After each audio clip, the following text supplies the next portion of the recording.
Hello, I'm Jennifer Lahl, the president of the Center for Bioethics and Culture, and I'm going to be chatting today with Veronica. Veronica has given birth 4 times. Two of the babies she delivered were part of a surrogacy arrangement for intended parents of Indian descent. Veronica and the intended parents all lived in the San Francisco Bay Area during her surrogate pregnancies. And Veronica is what is often called a commercial traditional surrogate. I don't like the word traditional, but that's the word that's used. I always say there's nothing really traditional about moms having babies and giving them away. But that's my point of view. And she was paid for giving away her biological children because the traditional part means that Veronica not only provided her womb, but also her eggs. So she's both the genetic mother of the 2 little girls that she had, as well as the birth mother. The intended mother had her own history of fertility issues, and because of her Hindu faith, she was concerned about in vitro fertilization using assisted reproductive technology, thinking that high-tech pregnancy might cause some kind of harm to the developing babies.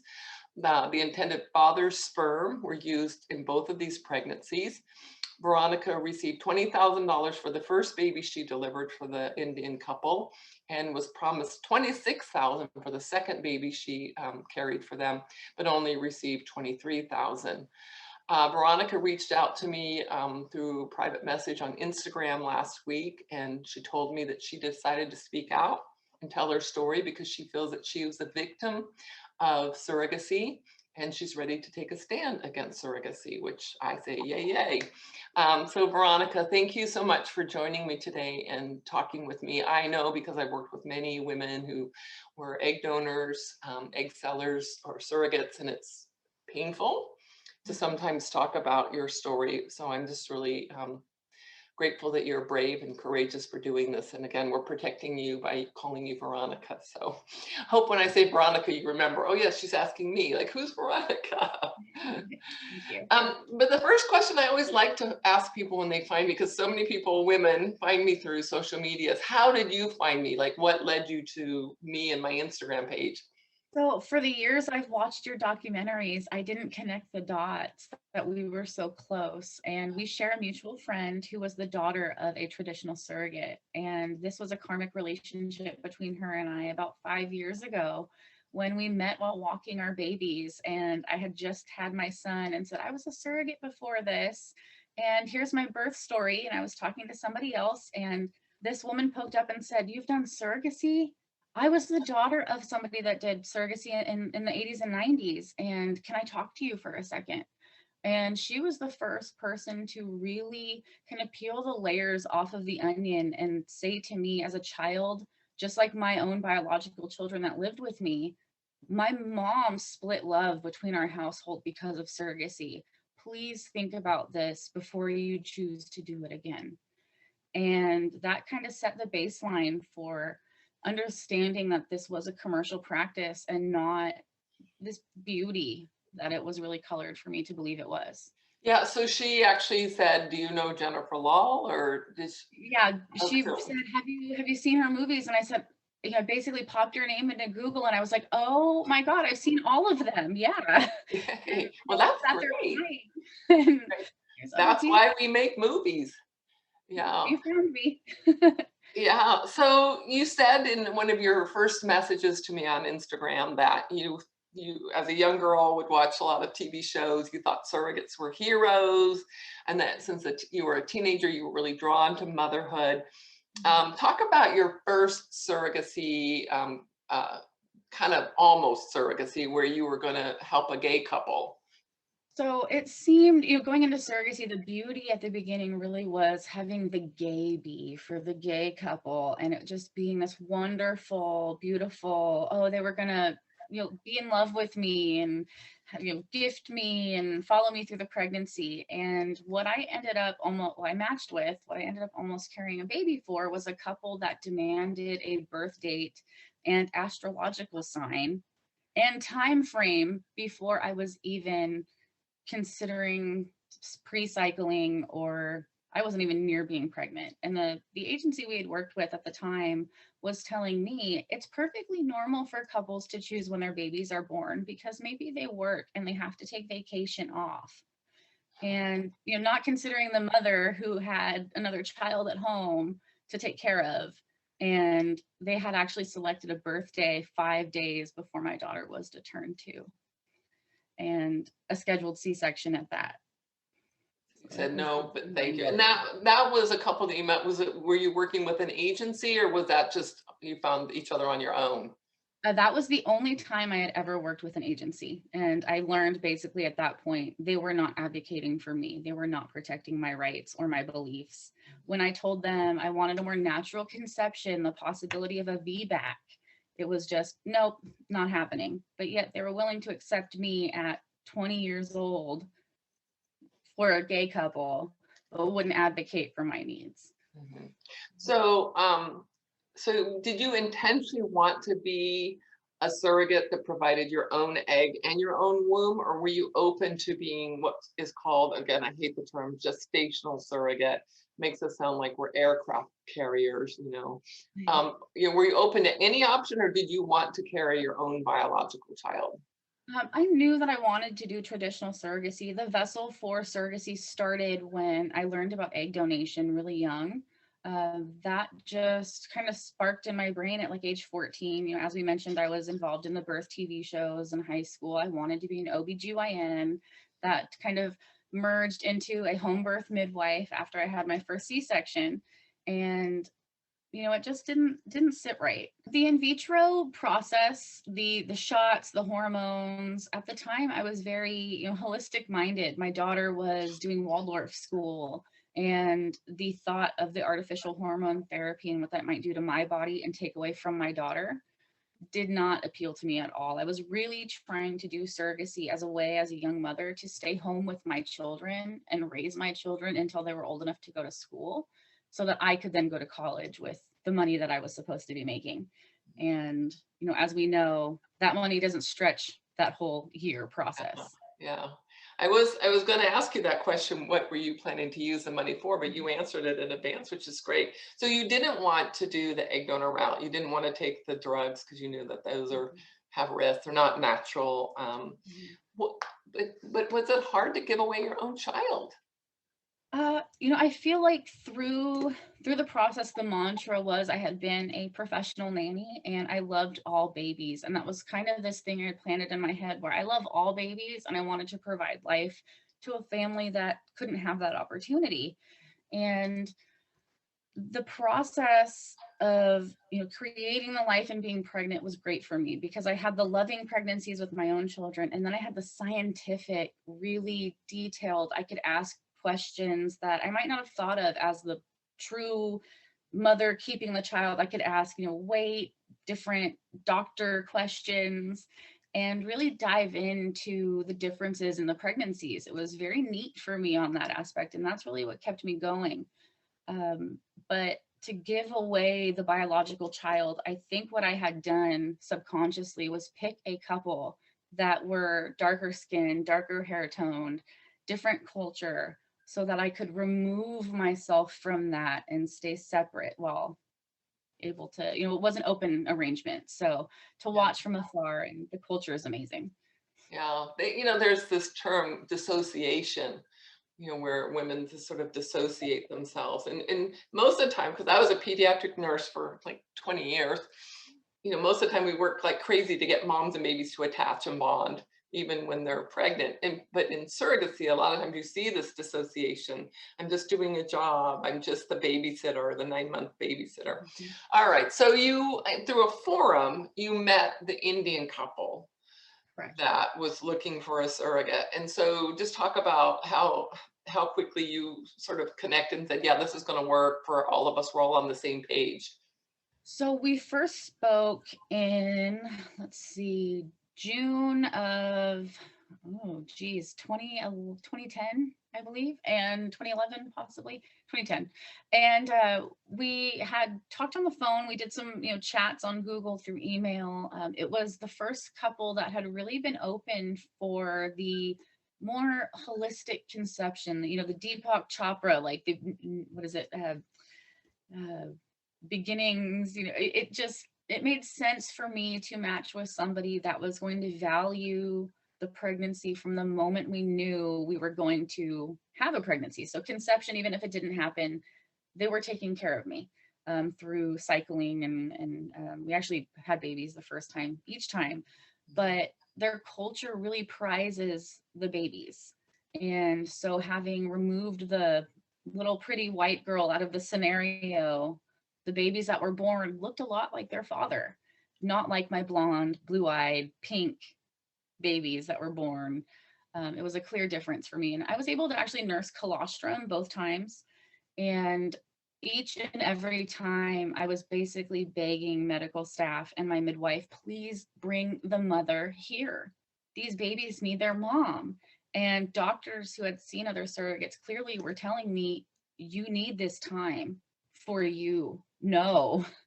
And so a lot of the first moments of life with my surrogate daughters were spent arguing with medical staff and my own midwife, please get the mom here.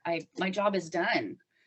And, you know, it's kind of stressful to think back on that, but I was disassociating and disconnecting.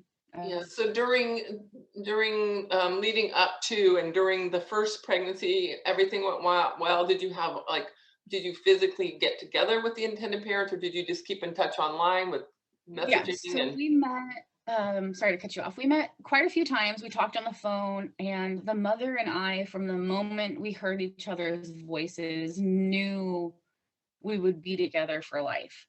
And in so many ways, I feel like she is the reason why I am able to speak with you today. I am strong enough because she's here for me. We spoke for about 4.5 months before we decided, okay, let's do this. And you know what, let's try the home insemination route. It's cheaper. I had done so much research. I was independently representing myself. So I was also doing the contract writing at 21 and representing myself in court. They then hired, you know, their own attorney like we do. But in the process of this surrogacy, the father was actually the one that spent most of the time at doctor visits and meeting with me, even though the mother spent more time on the phone. Come to find out, the mother was the one working overtime, and the father was just invested in kind of just the process. Now we know with what has happened, the red flags. well, we'll get to that. But it was Yeah. interesting. You told me that they had an arranged marriage, that they'd known each other since they were, young children in India. But they were in arranged marriage, and that they never ever consummated their marriage. I found that to be odd. Did they interact together as loving husband and wife, or were they more like business partners, or more like friends? They were very close and they worked in the same industries. When we were doing the home inseminations, I kind of had to explain the process. You know, a climax after will increase the chances of a pregnancy. So basically, I thought it was a language barrier. They speak English perfectly. So it was weird that they didn't understand orgasm, climax. And I had to basically explain what that meant. And that's when I had learned they don't have that sort of connection. They had separate beds in their home. I thought that was a cultural thing and didn't ask any questions at that point. But they were arranged, they were friends, they were always together. And it seemed like just the perfect package of wonderful parents that deserved a baby. And I was going to be the best one to give it to them. So They prized me and how smart. was the pregnancy without complications, or did you have, compared to your own, your first daughter, your own child that you kept versus this own child, which was through this man's sperm, was it a different pregnancy or complicated, or? Totally different. And that goes with both of the babies that I carried for this family as opposed to my two. I started my surrogacy pregnancy at 160 pounds, and by month 5, pregnant and all, I was 110 pounds. Wow. At that point, I was at risk for basically organ failure. And the doctor that was doing my basically my prenatal care was recommended by the couple and was a very high level where she lived demographically was very luxury. There was a Botox clinic in her OBGYN office. And a lot of it was, you should be happy. You're the first surrogate I've ever worked with. You have to stay focused. And as soon as you have this baby, don't worry. I will have you on an antidepressant and everything will be okay. I wasn't even, I was 5 months pregnant, losing all of my weight. And my OBGYN was telling me, you're going to have a great figure once you're done with this. And you're not even going to have a baby to care for. Wow. And Oh my so this gosh. created a mantra in my head of, I should be happy. I should be happy. And that has carried with me now for almost a decade. Wow. And why do you think that happened in that pregnancy, but not with your own children, your son and your daughter? So what I got from doctors, I mean, it wasn't because I was, scared or nervous or disconnected. I was very much at that point in love with what I was doing. And I loved the couple and we were talking frequently. But the day that I found out I was pregnant, my daughter was actually in an incident with an attempted kidnapping. Ooh. And this was odd for me because I contacted the police department in the city I was living in. I did a sketch. Nothing was found, but we did get pictures of cars and license plates. And it seemed to later now, we're a decade after the fact, match up with kind of our back end, what has happened with my surrogacy. It all connected in the end. So you had the baby, little girl, you handed her over to the intended parents. Um, you still maintain a relationship, friendship with them. You got to visit the baby and keep up with what was going on. Then how much longer, 2 years later, you had your son. Correct. And then after your son was born, you said, did they come back to you and say, we want another baby now? Or did you say, hey, you want another baby? So it was a little bit of a cross wire. I told them I'm either at the point of getting my tubes tied or possibly having another sibling, because we had always known that because of the nature of traditional surrogacy, I wanted to provide a sibling. That was just in my own heart. I had to do that as the mother. I would not leave her alone. And when we had met and conferred, they basically had said, we're not quite ready for the compensation yet. We just bought a new home. Mm. Okay, well, you only paid me $20,000 for the last baby 2 years ago, and you just bought $1 million house. But let's do this. And about 6 months later, I got a call back and they said, we're ready. We've got escrow set up. How soon do you feel you can do this? Because, our daughter's turning 3 and it might be a good time. And I agreed with that. My son was about 2.5 at that point. And where I was living, I was supportive. It was healthy. I was in a great point in my life. And that second baby, first cycle, I was, in the background hoping the second one wouldn't work. But then the positive plus sign came up and had to make the phone call. And then we had the second baby, and it all changed from that second pregnancy test. Everything changed. Well, let's first, before we go into that, was the pregnancy, did you have the same complications?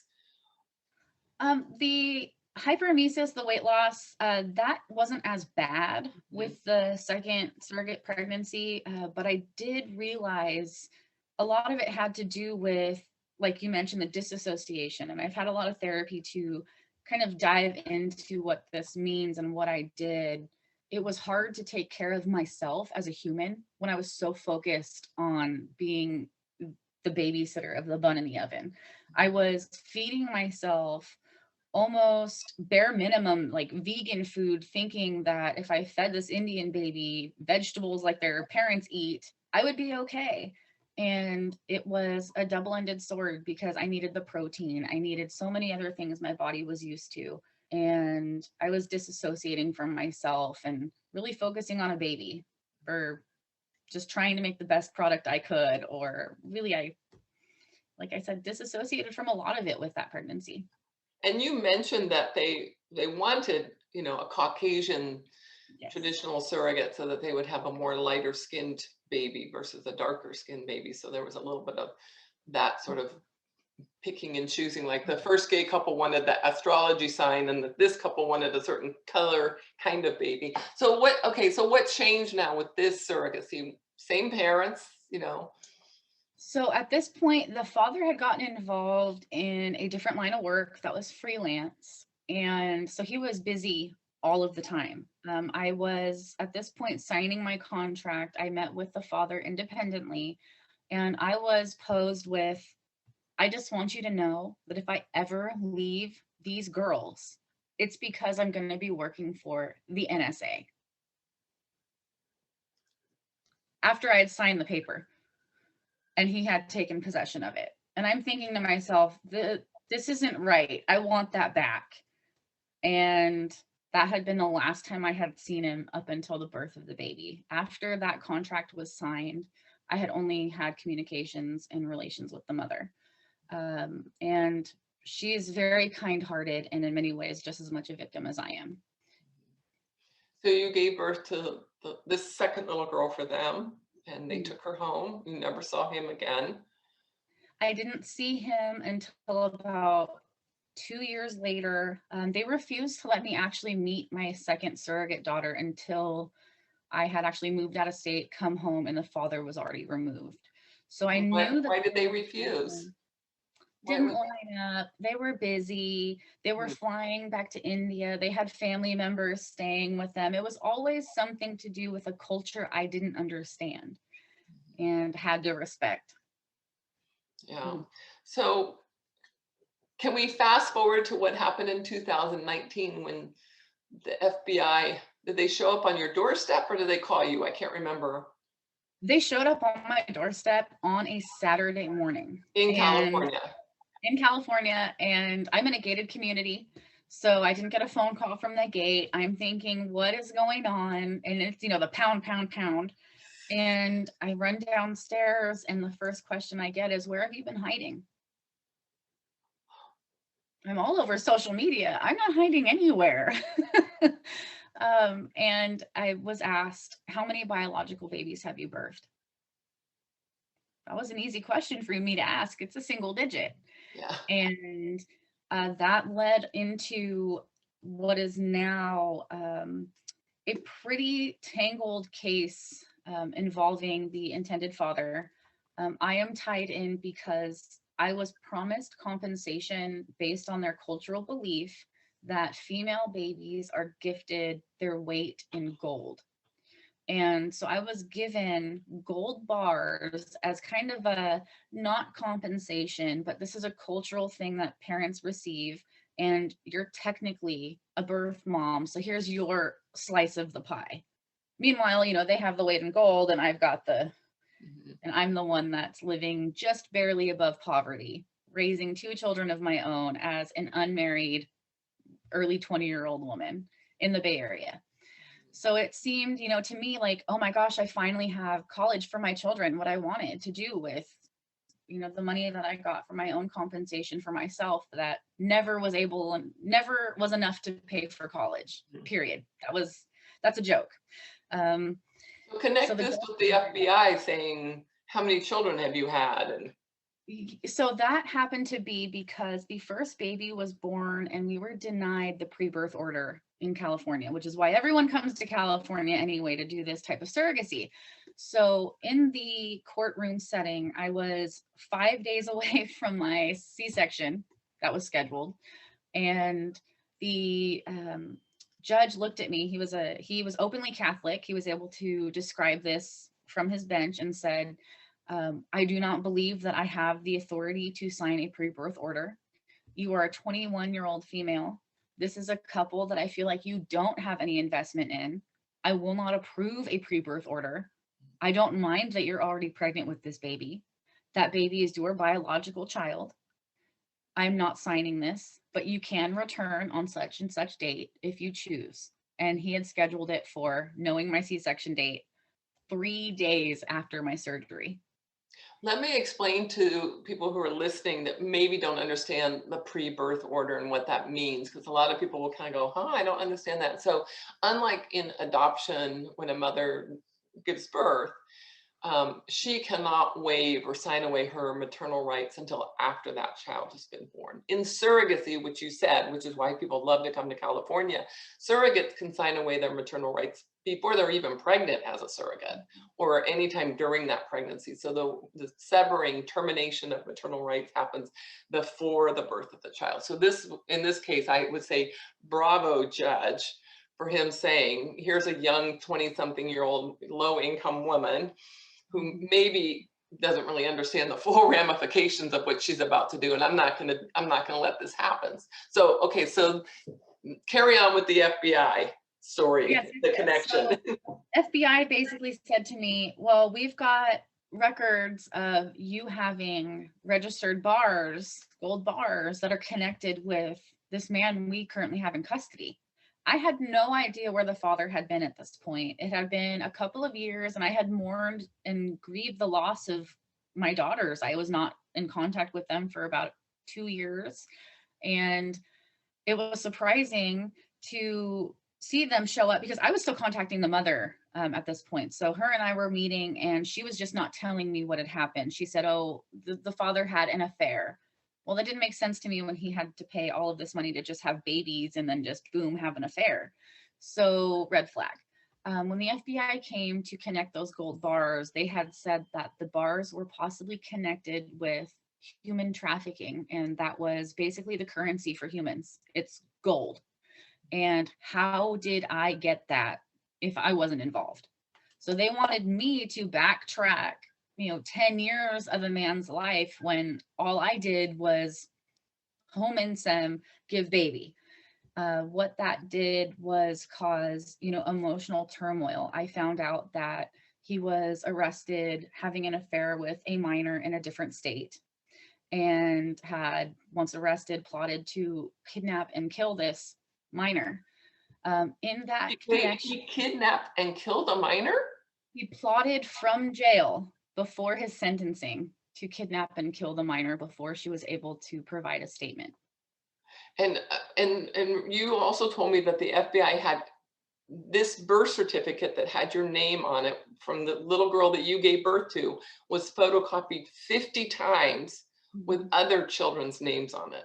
Correct. And his father. And he had been working, like I had mentioned, this freelance industry all of a sudden and was flying all over the United States and working as, in securities. It was likely to travel. That made sense. But the money he was bringing home and the money that he was funneling and hiding wasn't adding up to the mother. And she was so busy with these babies, and culturally, the moms and grandparents, it's their job.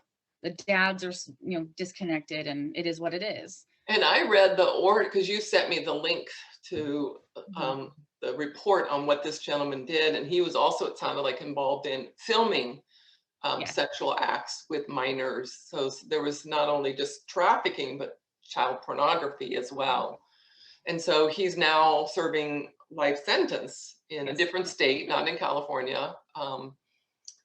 And you are now reunited with the mother, even though she's in India now. She's no longer in California.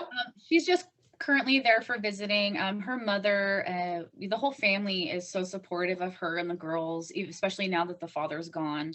A grandparent will come out for 6 months, and then the next grandparent will trade off. And because of coronavirus, her mother was basically trapped in the United States. And thankfully, by connections of family, we have some diplomats in the Middle East and in Asia. And we were able to get her some reprieve by sending her home with her mom. And I get pictures every day because my biggest fear is taking my daughters into a country I cannot get into.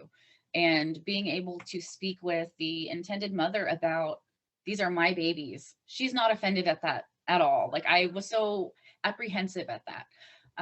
But her and I still remain very connected. However, the girls do not know they were, donor conceived or surrogacy born. They have no idea. So they know you. You're just a friend of the family, this nice lady? I'm like the one white friend. Yeah, the one white friend of the family. But you said in your text to me, you said they don't know, but they know. So what do you mean by that?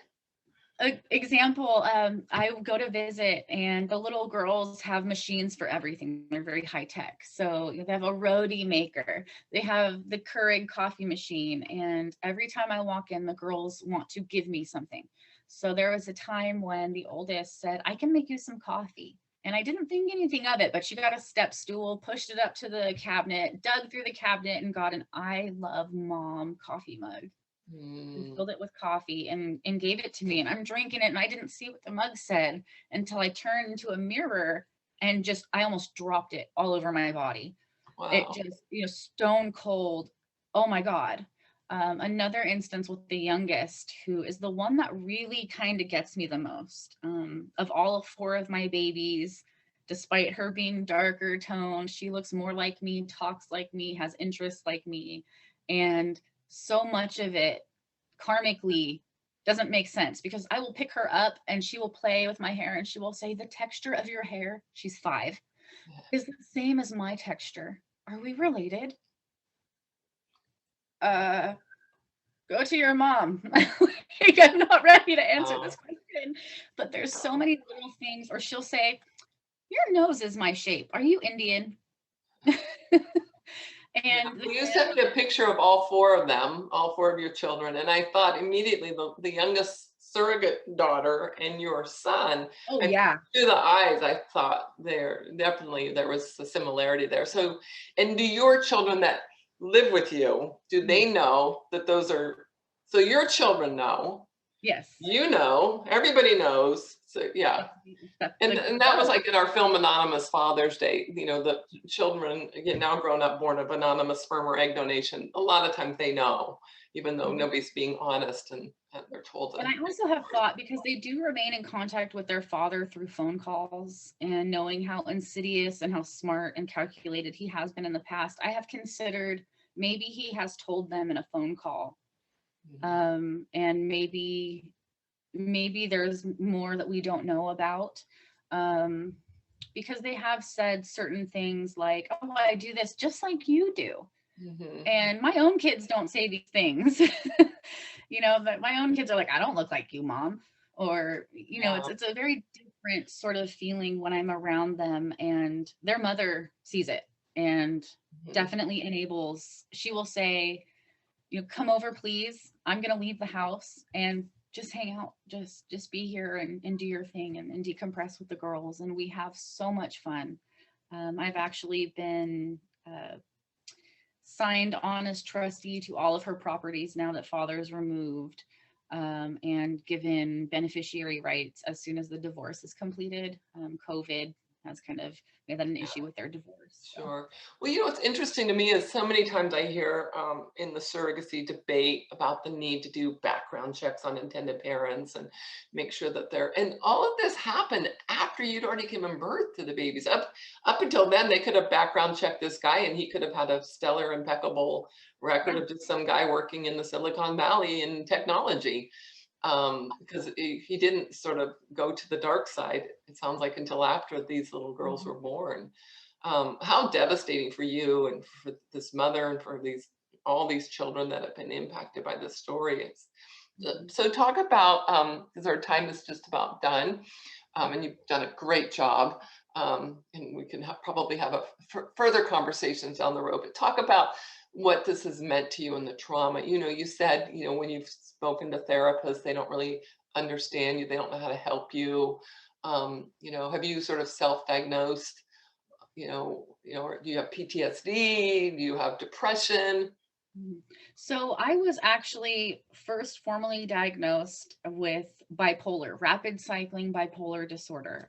This was a first visit. I knew it wasn't right. But as I had mentioned, the OBGYN that delivered the first surrogate baby put me on Celexa before I even left the hospital and prescribed me. At this point, I was a hippy dippy mom. Like, I wanted the home birth. Prescribed me um, Percocet. I don't even know the name off the top of my head. That's how much I don't take. And she had just told me, take as much as you need, as much as you want to stay ahead of the sadness. So what that had done, I think, to my brain in that scenario was I had medication to take after the first baby. The second baby was a home birth. And my midwife, bless her heart, was coloring this as a beautiful thing. Stay positive, keep rolling the ball, go forward. But what had happened in that was the mantra of I should be happy. I did not have a community to be happy with. I couldn't celebrate as a mother that gave a baby up for adoption and created a life to give away, and it was totally golden. But yet I wasn't the proud surrogate that was most likely a gestational carrier without the egg donation. I've been kicked out of groups for being a traditional surrogate that now co-parents their babies.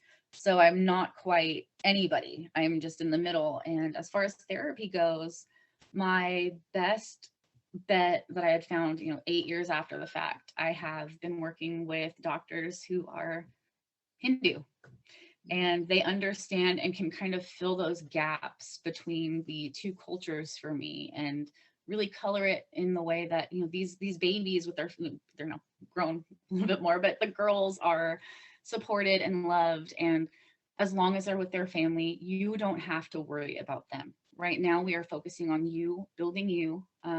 That bipolar, rapid cycling bipolar disorder was pulled off of my chart, and I was diagnosed with severe CPTSD and social anxiety. For about 3.5 years, I would vomit and mess my pants if I saw a pregnant mother while grocery shopping. I could not take my own children outside of my house because I felt inadequate with only 2 of my 4. And, just Christmas comes by and I have 2 holes in my heart. Despite having them and being connected and it being open, it still hurts every day. And I say so many times that while this is a nightmare story, my situation in many ways is more unique in that the other half worked very well. And I love the mother, I love the girls, we are a family. But the bad side of it is so heavy and so dark that it's, pounding against some of the most beautiful, that's probably one of the only great surrogacy stories between the mother and I feel like. I hear so many horror stories and so many positive stories. What the mom has done for me goes beyond what anybody in this industry should have ever expected. And I know for a fact I am safe, I am cared for, I am loved. But my hiccup now is that the girls don't know where they came from. And until that point is met, I likely will not have a recovery. Yeah. And so you did tell me you want to stand against surrogacy, all surrogacy, some surrogacy, traditional surrogacy. I have actually considered through this, because I did have a hysterectomy as a result of a birth injury with the last baby. And I have met a new man. I am married with somebody else, and him and I don't have children together. And so I had to have a hysterectomy, and I considered for a blip, well, I want a biological child and I still have my ovaries, I'm going to hire a surrogate. As soon as those words left my mouth, it was just, I will never do that to a woman. I can't do that to a baby. And then the second question was adoption. And my husband's like, the teen moms. And I was thinking to him, no, that's not, no. I would do a post-birth arrangement and I would keep it open, very open. And if I did anything with anyone that was of a younger age demographic, I would mother both, because I knew even at 21 when I made that decision that I was a baby and I did not know the implications. And I don't know what the rest of my life is going to look like. And it's not as beautiful as it was supposed to be. Not one day of this. So I don't want to give you any grief here, but I often say what you did was selling a baby and they bought a baby. Is that too harsh to say selling and buying? And that is 100% what that was. That was a business arrangement. And I'm lucky that the mother sees me as a human. The father did not. And he was the one that was in charge of the finances and the meeting me, connecting me with her, and his insidious nature. That is 100% what it is. It is commercial creation, and it is not okay. And it should not be an industry. It is killing women from the inside out. Well, that works for me. You're on my team now. You can be captain of the team. So we will definitely want to follow this case. I'm really glad that this gentleman was caught. I'm glad he is serving life in prison. I'm hoping that the FBI will uncover all the dirtiness behind this industry. The things that I suspect are going on are coming to light, that they are actually, we know that women are harmed, we know that this harms children, and we now know that it's a tangled web of trafficking and, heinous, like you said, heinous crimes. So I'm sure once we air this, there'll be questions. If you're game, maybe we'll have a second conversation online, and maybe we can answer some of the questions that people will have after they listen to this. And just thank you so much for being with me and telling me your story today. Thank you. And I'm more than happy to continue this and answer questions. I do want to address very quickly, because we asked about me, we didn't really talk about the girls in this. And the oldest one struggles with a lot of social anxiety, just like I do. And the youngest one, who now just turned 6, is basically diagnosed with anorexia, eating disorder. Both of them were forced to do forensics, and just like my own daughter was, because of our involvement. So it didn't just affect me. The babies are also growing up to be girls that are just as fragile as the woman that birthed them. Yeah, I mean, just the unintended consequences. You just can't imagine when you just start out to help somebody have a baby, help somebody build a family, and then you realize how many lives have been broken and shattered along the way. I am thankful that this particular intended mother, that that she seems to be an incredibly decent human being, and she probably wakes up every day thinking, how did I end up with this nightmare of a man? But we text every morning. And I do want to thank you too for this platform and being able to give me somewhere where I am safe to speak. I have tried for 8 years, and I didn't realize that we live 20 minutes away from each other. Isn't that funny? Isn't that funny? Well, we're in California, the wild, wild west, where this kind of stuff happens, and it's unfortunately celebrated that, you're just, so. All right. Well, thank you. Thank you for your time. Thank you so much.